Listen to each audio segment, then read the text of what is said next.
Hello everybody and welcome to today's video. And in today's video I'll be doing a 2024 election prediction between Kamala Harris and Rick Scott. For those of you that don't know, Rick Scott is a Trumpist Republican senator from Florida. I'm going to start by labeling all of Harris's safe states. Colorado is going to be safe. Scott just doesn't have the support from Hispanic and Latino voters. We're going to see rural turnout probably be down. We're also probably going to be seeing him do pretty poorly in the suburbs. Minnesota is not safe for Rick Scott. Spoiler, it does not go to Rick Scott.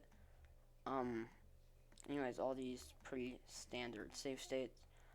For Harris's likely states, New Mexico, Virginia, Maine at large, New Hampshire, Nebraska second, and Minnesota. So in New Mexico, Rick Scott once again just does not have the appeal to Hispanic and Latino voters, and also I don't see him being as strong with oil workers as Trump. And he's strong-ish.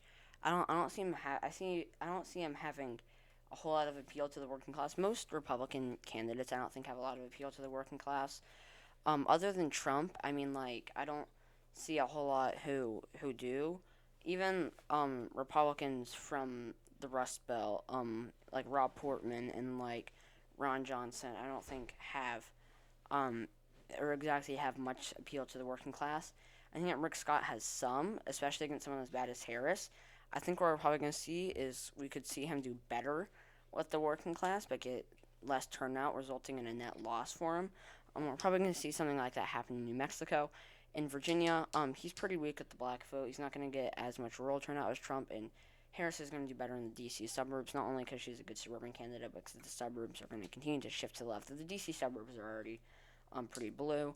In New Hampshire, Scott, it could be lean. It'll probably be on the line between being lean and likely. I don't see Scott getting a whole lot of support from white rural college educated voters.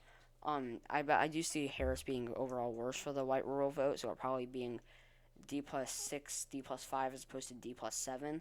And at large, it's fairly inelastic, but it's a very similar thing. It'll probably end up being like D+8 or D+7.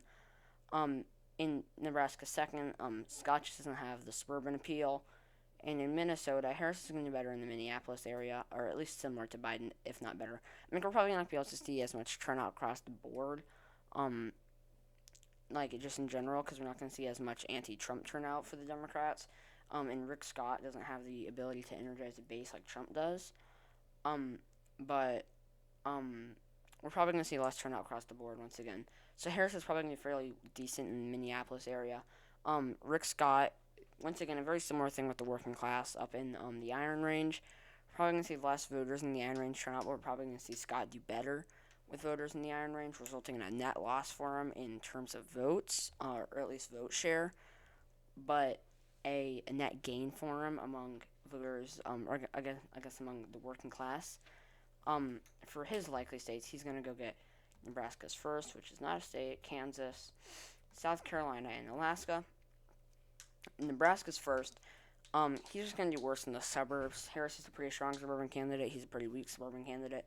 Suburbs are going to continue to shift to the left, and you won't be able to get the same rural turnout that Trump did.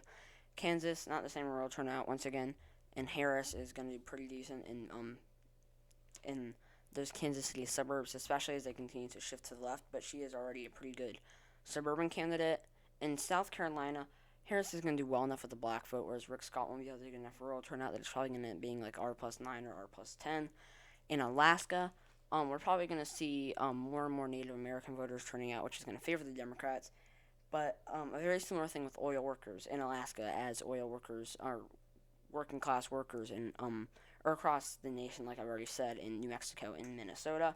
It's going to be probably a pretty similar situation there. For Harris's lean states, she gets Nevada, Michigan, and that is it.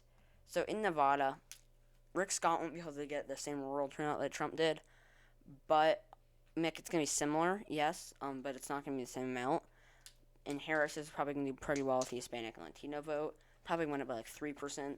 In Michigan, she's going to be able to retain enough turnout from Detroit, and she's going to be able to do strong enough with the black vote to be able to keep it lean, but she's not going to do very well with the working class. Very similar thing with the working class, which will probably end up giving it to her by like 2%, maybe 3 or 4%, just from all that.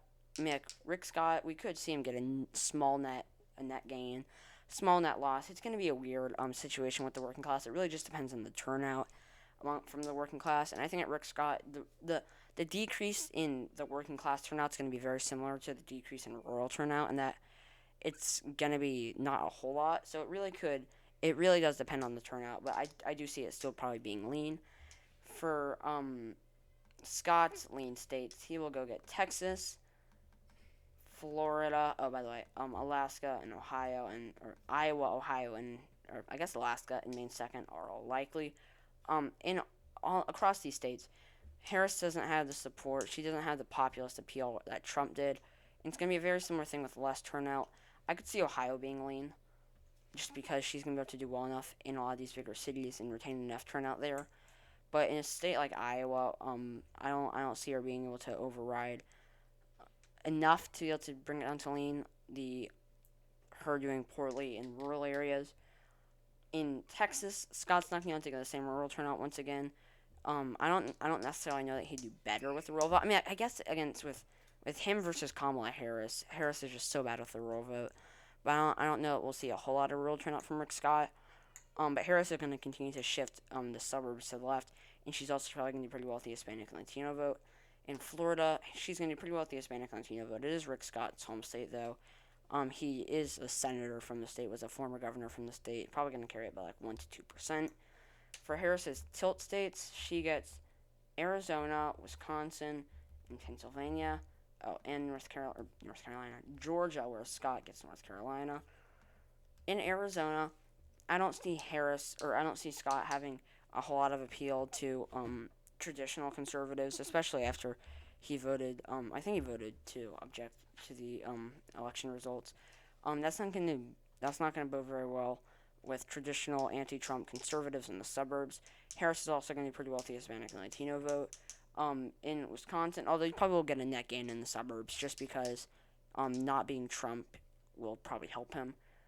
In Wisconsin, I mean, obviously Marjorie Taylor Greene's going to do bad there not because she's not Trump, but in terms of, I mean, like he was already on the political scene. He was already a governor. In fact, he won his Senate election in 2018 as, I believe, the current governor.